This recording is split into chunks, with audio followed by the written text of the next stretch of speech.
네, 우리는 계속해서 하나님의 구출 계획이라는 주제를 가지고요. 출애굽기부터 신명기까지를 살펴보고 있습니다. 오늘의 주제는 광야의 시험이라는 주제로 함께 말씀을 배우도록 하겠는데요. 광야 생활 섹션 5가 되겠습니다. 자, 오늘은 우리가 출애굽기 17장 1절부터 7절까지 말씀을 살펴보려고 합니다. 이스라엘 백성들이 출애굽을 한 후에 물 부족 문제로 인해서 하나님께 불평, 불만을 하는 장면인데요. 이 장면을 통해서 하나님께서 이스라엘 백성들을 훈련시키는 장면이 되겠습니다. 오늘은 포인트를 하나로 보도록 하겠는데요. 하나님은 광야의 훈련을 통해 이스라엘 백성의 믿음을 성장시킵니다. 라는 포인트를 보도록 하겠고요.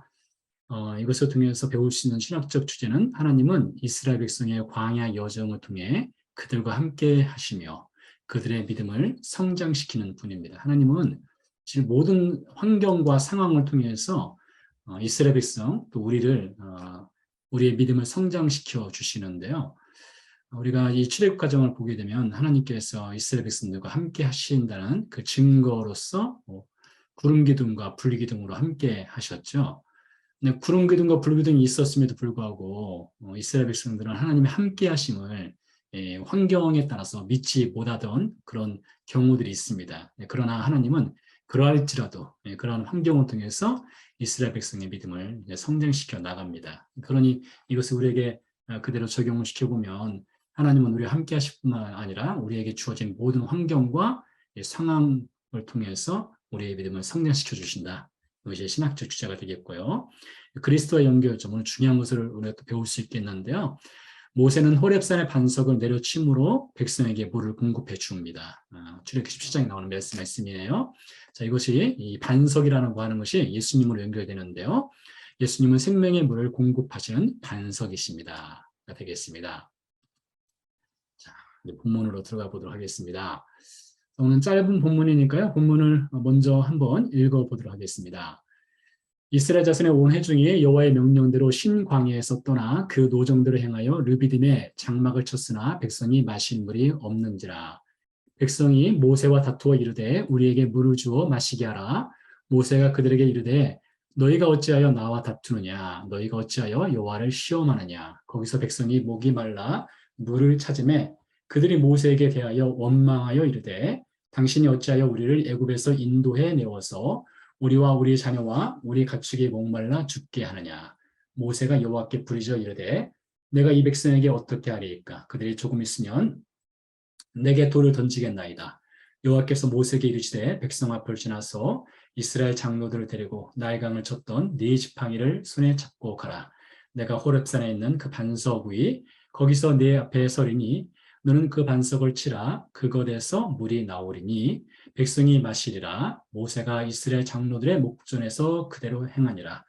그가 그곳 이름을 마사 또는 무리바라 불렀으니 이는 이스라엘 자손이 다투었으며 또는 그들이 여호와를 시험하여 이르기를 여호와께서 우리 중에 계신가 안 계신가 하였음이더라. 자, 오늘 본문에 보니까요, 이스라엘 백성들이 신광야에서 출발을 했어요. 그리고 르비딤에 도착을 했습니다. 자, 이 르비딤이라고 하는 곳에서 이제 사건이 일어나게 되는데요. 르비딤에서 사건이 있은 후에 이스라엘 백성들이 르비딤의 이름을 바꾸었습니다. 무엇으로요? 마사 혹은 무리바라고 하는 이름으로 바꿨어요. 이 마사라고 하는 것은 프루프, 증거란 뜻이 있고요. 무리바는 다투다는 뜻이 있습니다. 그러니까 르비딤에서 한 사건이 일어난 다음에 그 사건을 기념해서 이름을 바꿨는데 마사, 증거 혹은 무리바, 다툼이라는 이름으로 이제 르비딤의 이름 지명을 바꾸게 됩니다. 자, 그럼 르비딤이 어디냐를 보도록 하겠는데요. 정확한 위치는 사실 알 수가 없습니다. 자, 이스라엘 백성들이 고센 땅에 살았었죠. 고센 땅에 살다가 이제 출애굽을 해서 홍해를 건넙니다. 홍해를 건너서 여기 이 검은 선을 따라 쭉 내려오다 보면 전통적으로 이제 신의 산 혹은 호렙산 혹은 하나님의 산으로 불리는 이곳에 도착하게 됩니다. 이곳에 도착했던 때가 언젠가면 출애굽 후 3개월이 됐을 때입니다. 3개월. 그러니까 출애굽기 19장에 보면 출애굽 후 3개월째 되던 해에 이스라엘 백성이 신의 산에 도착을 해요. 자, 근데 느비딤은 그 전에 있으니까 신의 산보다 조금 앞쪽, 위쪽 어딘가에 있었겠죠. 뭐 여기일 수도 있고 여기일 수도 있고 정확한 위치는 알 수 없습니다. 근데 이 본문에 보면 르비딤이 마치 시내 산에서 상당히 가까운 것처럼도 표현을 하기도 합니다. 아무튼 르비딤이라는 곳에 이스라엘 백성들이 뭐 여기 어디라고 해요? 도착을 하게 되었는데 이곳에서 물이 부족했던 것이죠. 이스라엘 백성들이 도착한 르비딤이라고 하는 것은 사실 오아시스가 되겠습니다. 오아시스가 되겠는데요. 그 오아시스에 도착했을 때 이스라엘 백성들이 물을 기대했겠죠. 저는 이제 개인적으로 광야를 이제 들어가서 이제 걸어본 경험이 있다 보니 이 광야에서 물이 얼마나 중요한가를 직접적으로 경험을 해보게 됐습니다. 콜라보다 물이 훨씬 중요하죠. 콜라 마시면 금방 목마르지만 물을 마시면 버틸 수 있는 곳이 광야입니다. 자, 그런데 이렇게 이스라엘 백성들이 여정 중에 르비딤, 물이 없는 오아시스에 도착하게 되는 과정을 보게 되면 1절 말씀에서 이렇게 시작을 해요. 이스라엘 자손의 온 회중이 누구의 명령대로 신광야에서 떠나 그 노정대로 행하여, 그러니까 루트가 있었던 것이죠. 루트를 따라서 르비딤에 장막을 쳤으나 누구의 명령이라고 돼 있습니까? 위에 보니까 여호와의 명령대로 갔다는 거예요. 참 하나님께서 이스라엘 백성들을 불기둥과 구름기둥으로 인도해 가셨는데요. 가셨는데 도착한 곳은 르비딤 오아시스였는데 물이 없는 오아시스에 도착하게 된 것이죠. 상당히 당황스러운 사건 아니겠습니까? 하나님의 인도하심을 받았는데 더 어려운 환경 속으로 들어가게 된 것이죠. 자, 모세를 따라갔다면 어떨까요? 여러분, 모세는 광야 생활 전문가입니다. 우리가 아는 것처럼 양치기로서 광야 생활을 40년 동안 했어요. 그래서 아마 이 신광야, 이 시나이 반도가 있는 이 신광야 이 주변은 모세한테는 자기 고향과 같은 곳이 손바닥처럼 모세가 이 신광야를 잘 알고 있을 거예요. 그리고 호렙산도 모세가 있었던 곳이죠. 이것도요. 그러니 모세가 원한다면 모세는 물이 있는 곳을 시기적절하게 잘 찾아갈 수도 있었을 거예요. 근데 하나님은 모세에게 이스라엘 백성의 가는 길을 맡기지 않으셨어요. 하나님이 인도하셨습니다. 여호와의 명령대로 가셨어요. 이끌고 가셨어요. 그리고 도착한 곳은 물이 없는 오아시스 르비딤에 도착을 하게 된 것이죠. 그래서 아마 이스라엘 백성들이 이스라엘 백성들이 기대했던 것은 이렇게 물이 있는 르비딤을 기대했을 텐데요. 실제로 그들이 도착한 곳은 물이 없는 르비딤에 도착을 하게 된 것이죠. 자, 이랬을 때 이스라엘 백성들이 어떤 반응을 보이게 됩니까? 자, 이스라엘 백성들이 하나님과 모세와 다투게 돼요. 백성이 우리에게 물을 주어 마시게 하라. 우리를 애굽에서 인도해 내어서 우리 한글 성경은 우리와 우리 자녀와 우리 가축이 목말라 죽게 하느냐 이렇게 불평한 것 같지만 히브리어 원문에 보면 말이 좀 다릅니다. 나와 나의 자녀와 나의 가축이 이렇게 돼 있어요. 1인칭 단수로 썼습니다. 우리말로는 복수로 표현했지만요. 근데 여기 1인칭 단수로 쓴 이유가 있어요. 굉장히 강조한 겁니다. 지금 내가 죽겠다는 거예요. 내가 죽겠고 나의 자녀가 죽겠고 나의 가축이 죽겠다. 이스라엘 백성들이 굉장히 지금 긴급한 상황 가운데 빠져 있는 것입니다. 정말 물이 부족했기 때문에 불평을 늘어놓게 된 것이죠. 모세가 그에 대해서 반응을 보입니다. 너희가 어찌하여 나와 다투느냐. 첫 번째 반응은 이것이고요. 두 번째 반응은 너희가 어찌하여 여호와를 시험하느냐라고 했어요. 여호와를 시험하느냐. 이스라엘 백성들이 여호와를 시험했다는 거예요. 7절 말씀에 보면 여호와를 시험한 내용을 우리가 또 알 수 있겠는데 그건 잠시 뒤에 살펴보도록 하겠고요. 자, 아무튼 이스라엘 백성들이 모세에게 대하여 불평을 늘어놓았습니다. 그래서 모세는 내가 너희가 어찌 나와 다투느냐 이렇게 반응을 보인 다음에 모세와 백성들의 차이는 이거예요. 여기서 리더십이 등장합니다. 어떻게 합니까? 이어서 모세가 여호와께 부르짖던 장면이 나와요. 백성은 모세에게 불평은 늘어났지만 모세는 하나님께 부르짖습니다. 기도하는 것이죠. 이게 바로 이 신앙의 차이예요. 어떤 환경과 상황을 만났을 때에 교회는 누구를 찾느냐. 이게 참 중요하거든요. 백성은 그들의 리더인 모세를 찾았지만 모세는 그의 리더인 하나님을 찾는 것을 볼 수 있죠. 모세는 하나님께 부르짖는 내용이 아주 단순합니다. 내가 이 백성에게 어떻게 하겠습니까? 무슨 말입니까? 나는 이 백성에게 물을 공급할 힘이 없습니다. 당신이 어떻게 해주십시오. 하나님께 문제 해결을 모세가 구하는 것을 볼 수가 있지요. 그러니까 그런 여러분 여기서 백성과 모세의 어떤 영적인 그 신앙의 성장, 성숙도가 차이가 있는 것을 우리가 확인을 해볼 수가 있습니다. 자, 이어서 보면 하나님께서 모세에게 기도하고 하나님께 부르짖는 모세에게 답을 주십니다. 5절 말씀에 보니까 여호와께서 모세에게 이르시되로 시작을 해요. 시작을 해서 나일강을 치던 네 지팡이를 손에 잡고 가라 했습니다. 여러분 나일강이 등장했고요. 지팡이가 등장했습니다. 우리가 출애굽하기 전에 이스라엘 백성 하나님께서 모세를 통해서 10가지 재앙을 애굽 백성들에게 내리시죠. 첫 번째 재앙이 무엇입니까? 나일강 물이 피로 변하는 것입니다. 블러드. 피로 변해요. 그때 하나님께서 지팡이를 사용하게 하셨어요. 모세의 지팡이를 통해서 나일강 물을 마시지 못하게 하셨어요. 근데 같은 지팡이를 가지고 이번에는 하나님께서 기적을 베풀어 주시게 됩니다. 자, 6절 말씀 보니까 이렇게 되어 있어요. 내가 호렙산에 있는 그 반석이라고 되어 있습니다. 이게 참 중요한 포인트예요. 그 반석이에요. 그러니까 정관사 더가 붙었어요. 정관사 더가 붙었다는 것은 어떤 특정한 바위를 하나님께서 이렇게 지목을 하신 것입니다. 뭐 호렙산에 저도 가봤지만은 그곳에 바위가 뭐 한두 개가 있나요? 상당히 많은 바위들이 있죠. 근데 그 많은 바위들 중에 하나님께서 하나를 선택하셨어요. 그래서 온돌락이라고 하셨어요. 거기서 네 앞에 서린이라고 했습니다. 누가 선다는 것입니까? 하나님께서 모세 앞에 서시겠다는 거예요. 너는 그 반석을 치라 했어요. 상상해 보면 이런 상상이 가능해요. 이렇게 바위가 있으면은 하나님을 십자가로 표현하겠습니다. 하나님이 십자가 상징된 하나님이 반석 위에 서시겠다는 거예요. 그럼 모세가 이 스틱으로 이 하나님이 서신 이 반석을 내려치라는 것입니다. 그러고 보면 상상하건대 하나님이 이 반석에 계신 하나님이 모세가 내려치는 그 지팡이에 맞으시는 장면이에요. 자, 이것이 신약으로 연결됩니다. 신약의 예수 그리스도의 사건으로 연결되는데요. 고린도전서 10장 말씀으로 연결돼요. 자, 이렇게 되어 있습니다. 다 같은 신령한 음료를 마셨으니 이는 그들을, 여기서 그들은 이스라엘 백성을 뜻합니다. 따르는 신령한 반석이라고 되어 있습니다. 신령한 반석. 반석으로부터 마셨음에 그 반석은 곧 0000시라. 누구일까요? 그리스도시랍니다. 그리스도시라.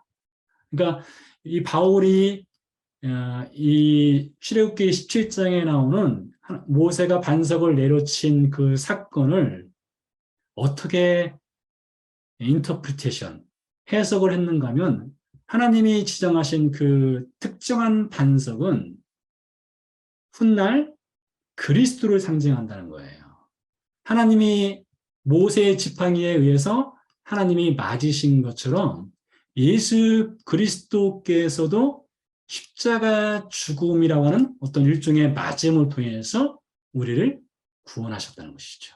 구약에서는 반석을 내려침으로써 이스라엘 백성들에게 생명의 물을 공급해 주셨다면 신약에서는 예수 그리스도라는 십자가를 통해서 생명의 물을 공급해 주시는 것으로 바울이 해석을 하였다는 것이죠. 그래서 이 출애굽기 17장 사건을 통해서도 우리는 예수 그리스도와 연결되는 연결고리를 찾을 수가 있어요. 자, 더 진행하기 전에 퀴즈를 내도록 하겠습니다. 자, 영생하는 물과 관련된 성경 이야기가 성경에 등장합니다. 영생하는 물. 어떤 사건일까요? 나다나엘 사건일까요? 사마리아 수가성 여인 사건일까요? 두루와 시돈 지방에 살고 있던 수르보닉의 여인 사건일까요? 여러분 몇 번이 맞습니까? 1번일까요? 2번일까요? 3번일까요? 나다나엘 사건은 예수님이 나다나엘을 만나시게 되죠. 무화과 나무 아래에 있는 나다나엘을 만나게 됩니다. 수르보닉에는 두루와 시돈 사건이고요. 자, 2번이죠. 4번요. 수가성 여인에게 예수님께서 영생하는 물에 관해서 말씀하십니다. 내가 주는 이 물을 마시면 영원히 목마르지 아니하리라 하셨어요. 그 여인이 예수님이 주는 영생의 물을 마시게 되죠. 자, 또 하나의 퀴즈를 한번 내볼까요? 자, 오늘 반석이라는 것이 등장했으니까 반석에 관한 퀴즈입니다. 예수님의 제자들 중 반석이란 뜻의 이름을 갖고 있는 제자는 누구일까요? 안드레일까요? 베드로일까요? 요한일까요? 야고보일까요? 여러분 몇 번이 맞습니까? 네, 저는 2번을 좋아합니다. 시몬이죠, 원래는요. 요한의 아들 시몬인데 그의 이름을 예수님께서 반석이라는 뜻을 갖고 있는 베드로라는 이름을 또 새롭게 이름을 지어 주십니다. 근데 베드로가 반석이라는 이름을 갖고 있었지만 이 반석은 원래 단단하지 않습니까? 근데 베드로의 영적인 반석은 처음엔 단단하지 못했어요. 단단하지 못하다가 점점 그 반석이 단단해져가는 과정을 겪어가거든요. 잠시 뒤에 그것도 살펴보도록 하겠습니다. 자, 그래서 하나님께서 이 르비딤 사건을 통해서 이스라엘 백성들은 하나님께 비록 불평불만했지만 하나님께서 그들에게 물을 공급해 주셨고 그것은 신약으로 어떻게 연결되느냐? 예수 그리스도라는 반석을 통해서 우리에게 영원한 생명을 주시는 사건으로 이렇게 연결되는 것이 되겠습니다. 자, 그럼 이스라엘 백성들이 도대체 무엇을 시험했느냐? 자, 2절 말씀해 보니까 너희가 어찌하여 여호와를 시험하느냐라고 되어 있어요. 자, 시험의 내용이 무엇일까요? 7절 말씀에 나와 있습니다. 그가 그곳 이름을 마사 또는 무리바라 불렀으니 이는 이스라엘 자손이 다투었으며 또는 그들이 여호와를 시험하여 이르기를 여호와께서 우리 중에 계신가 안 계신가 하였습니다. 했습니다. 이스라엘 백성들의 시험의 내용이 무엇입니까? 하나님이 우리와 함께 하시느냐 함께하지 않느냐 그것을 잘 모르겠다 이거예요. 오아시스에 도착했는데 물이 없으니 하나님이 함께 하신다면 우리 분명히 물이 있어야 되는데 물이 없으니 혹시 하나님이 우리와 함께 하지 않는 것 아닌가? 이렇게 생각했다는 것이죠. 비록 구름 기둥과 불 기둥이 있었음에도 불구하고 이스라엘 백성들은 하나님이 함께 하신가 함께 하지 않는가 이런 시험을 하나님께 했습니다. 하나님은 그럼에도 불구하고 이스라엘 백성들에게 물을 공급해 주심으로 하나님이 함께 하신다는 것을 가르쳐 주게 되는데요. 자, 우리가 지금 살펴보고 있는 것은 이 광야 생활을 살펴보고 있지 않습니까? 자, 이스라엘 백성들이 출애굽을 해서 홍해를 건넜을 때 그들이 정말로 신났어요. 그리고 하나님이 함께 하심을 확실하게 믿었습니다. 그때는요. 그래서 이렇게 찬양을 불러요. 내가 여호와를 찬송하리니 여호와는 나의 힘이요 노래이시며 내 구원이시로다. 그는 나의 하나님이시니 모세의 노래이기도 한데요. 모세가 이스라엘 백성을 대표해서 부른 노래이니 이스라엘 백성의 노래라고 해도 과언 아니겠습니다. 홍해의 놀라운 사건을 통해서 이스라엘 백성들은 하나님의 함께하심 임마누엘을 믿었어요. 자, 그러나 광야로 들어가서는 그 믿음이 점점 흐릿해지고 하나님 함께하시는가? 이런 의심을 하는 경우가 있죠. 여호와의 명령대로 신광야에 섰더나 그 도종들을 행하여 마실 물이 없는지라. 이렇게 상황에 빠져버리자 이스라엘 백성들은 하나님을 시험하였습니다. 자, 여기서 우리는 광야의 의미를 또한 배울 수 있어요. 이스라엘 백성은 지금 광야에 들어와 있지 않습니까? 이 광야를 히브리어로는 미드바르라고 불러요. 미드바르는 히브리어는 오른편에서 왼편으로 이렇게 읽거든요. 미드바르 이렇게 불러요.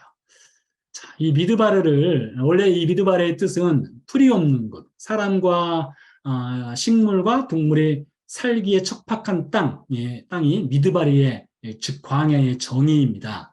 자, 그런데 이것을 좀 상당히 의역을 해서 사람들이 이렇게 해석을 해요. 자, 여기서 이 첫 번째 단어 있지 않습니까? 스펠링이 자음이 있지 않습니까? 이것을 맴이라고 부르는데요. 이것은 영어로 할 때는 from이라는 뜻이 있습니다. from. 뭐뭐로부터죠. 네. 그럼 이어지는 히브리어 단어가 다바르라고 하는 단어예요. 다바르. 그래서 미드바르 하지 않습니까?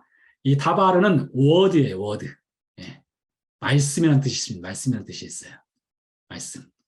그래서 흔히 광야를 어떻게 부르는가 하면 말씀이 시작되는 곳, 말씀이 나오는 곳 이렇게 불러요.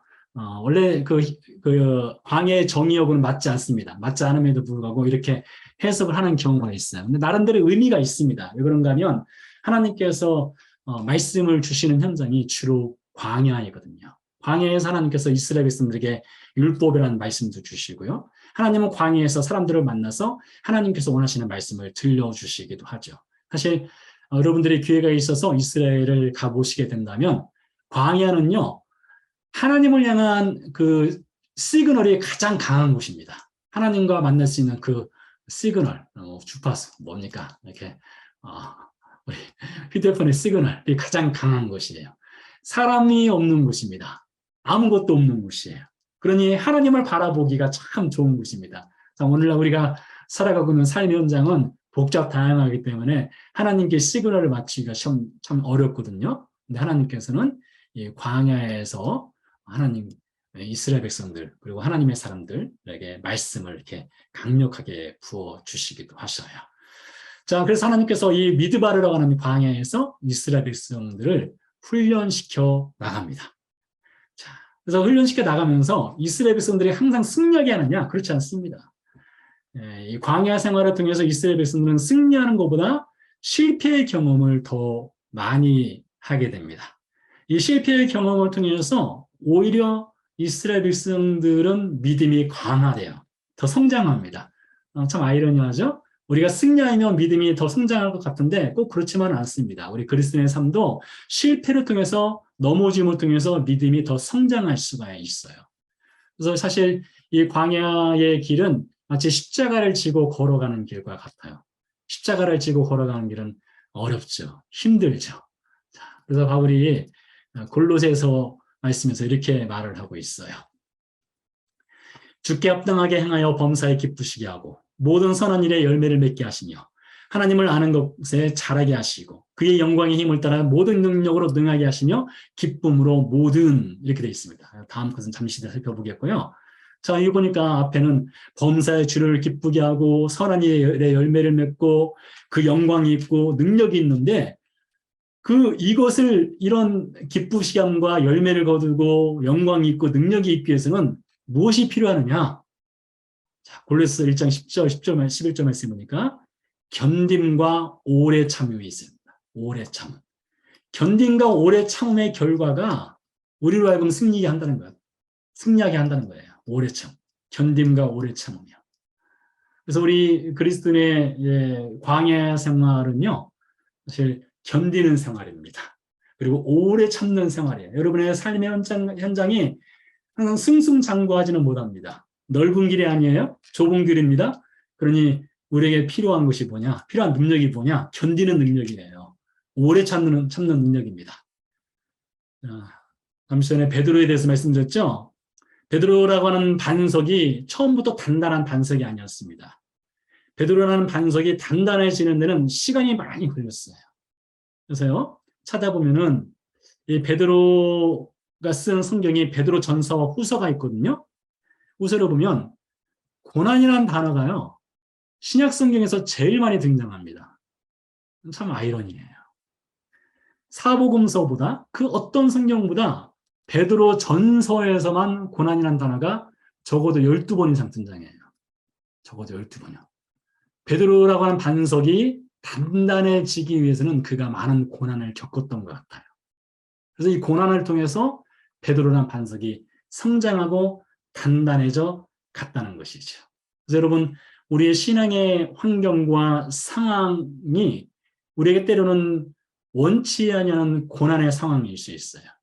고난의 환경일 수 있습니다. 어쩌면 그 환경과 상황이 우리의 영적인 반석을 단단하게 해주는 그런 학교 생활이다. 이렇게 볼 수도 있겠다 싶습니다. 그래서요, 광야 40년간의 여정은 광야 학교예요. 광야 학교였고요. 르비딤, 마사, 무리바는요, 출애굽 후 3개월도 안 됐을 때 일어난 사건입니다. 그럼 여러분, 이스라엘 백성들의 영적인 수준이 어떻겠습니까? 상당히 어렵겠죠? 이때는 유아기 시대예요. 아직 초등학교를 이제 갓 입학하는 시기였습니다. 그런 이스라엘 백성들이 이런 어려운 환경 만났을 때에 불평, 불만을 늘어놓는 것이 어쩌면 자연스러운 모습입니다. 아버지께 어려울 때 어렵다고 화승하고 불평하는 것이 오히려 자연스러운 모습이에요. 그때는요, 이스라엘 백성들의 그 에너지 레벨이 어땠을까요? 마사에서는요. 이제 겨우 3개월 된 신앙인이 여기쯤 되지 않았을까 싶어요. 그러나 하나님은 광야 학교 40년을 통해서 믿음의 영적 성장의 에너지 레벨을 이렇게 점점 올라가도록 하시는 학교로 이스라엘 백성들을 집어 넣으시죠. 자, 그래서 하나님께서 광야 40년을 마쳤을 때쯤에 이렇게 말씀하십니다. 내 하나님께서 이 40년 동안에 내게 광야 길을 걷게 하신 것을 기억하라. 이는 너를 낮추시며 너를 시험하사 내 마음이 어떤지 그 명령을 지키는지 지키지 않는지 알려 하심이라. 그래서 하나님께서 광야 40년 생활이 그냥 단순한 생활이 아니라 학교 생활이었다. 이렇게 말을 하고요.